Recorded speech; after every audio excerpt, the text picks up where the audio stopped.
Action! Nagsimula ang awit sa isang madilim na gubat kung saan nakatali si Florante sa punong higera. Pagkagising ni Florante ay nakatali siya sa puno. Sana ko, bakit ako nandito sa isang madilim na kagubatan? Napakarami kumakal ng shepherd basilico na nakamamatay ang mag-islap ng mga mata. Ang kakisigan ng pangangatawan ni Florante ay nakikita pa rin ang bubog ng kanyang katawan kahit na nababarutan ito ng kalasa. O bayan ko, ano na ang itulot ni Conde Adolfo sa bayan ko? Ano na ang kalagay ng aking amating Haring Inseo? Grabe talaga ang taksil na si Conde Adolfo. Ano na ang nangyari kay Laura? Nagsil na rin ba ako? Tinalikuran na rin ba ang kaharian ng Albania para sa traitor na iyon?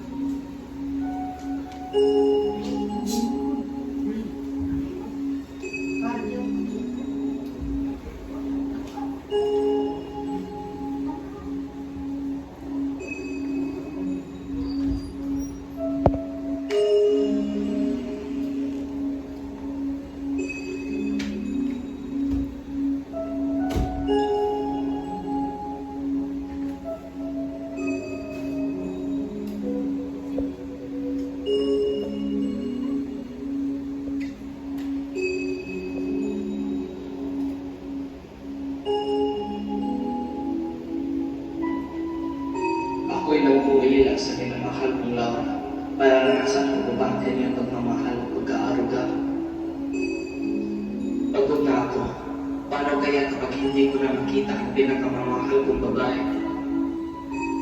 Kung kay Florante ay si Conde Adolfo ang gumagaw sa kanyang minamahal, sa mandaribang taga-Persia ay kanyang mismong ama ang umagaw sa kanyang minamahal na si Frida.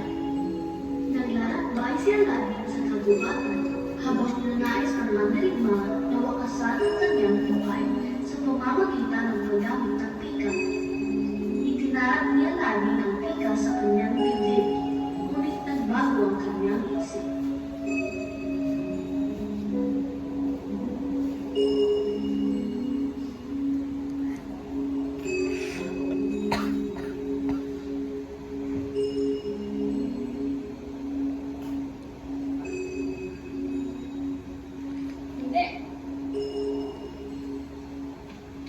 Nakarinig si Aladdin ng tinig at ito ay kanyang hinanap.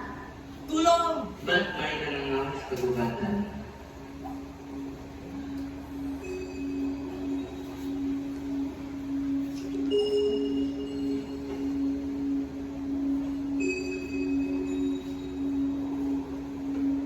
Tulong! Tulong! Tulungan niyo ako! Tulong! Ano ba ito ngayon?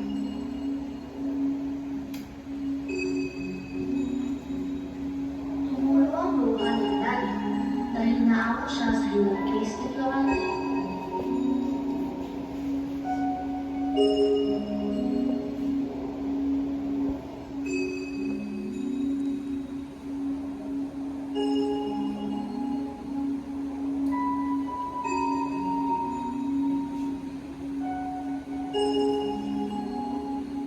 Nakita ni Aladdin ang dalawang leyon na papunta kay Florante. Nang balak ng mga leyon na silain si Florante na nakatali sa puno, muling inilabas ni Florante ang kanyang sama ng loob. Hindi lang kay Laura o kay Adolfo, hindi gayon din sa bayan Albania kasi ang kanyang Florante kung nakatali sa puno ay lumapit siya.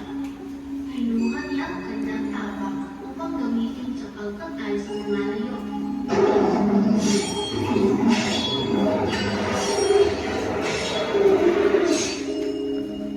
Nawalan ng malay si Florante dahil sa tindi ng tira.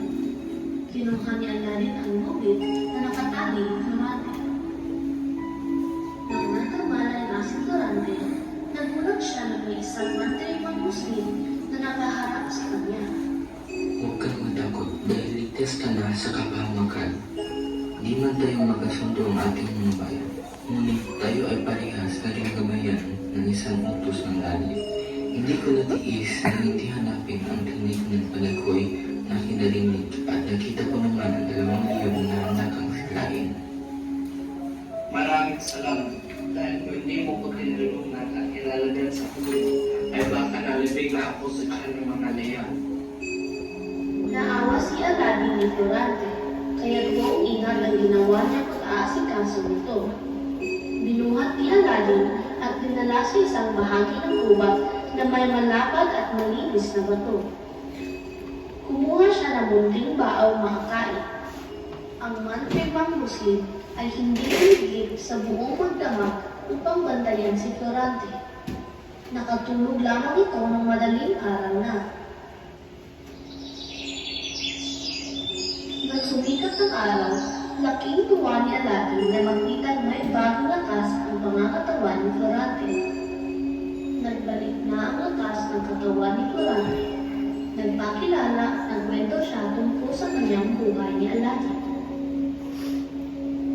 Noong saglit pa lamang, nungkot ka lang mapatay ng buhay ko.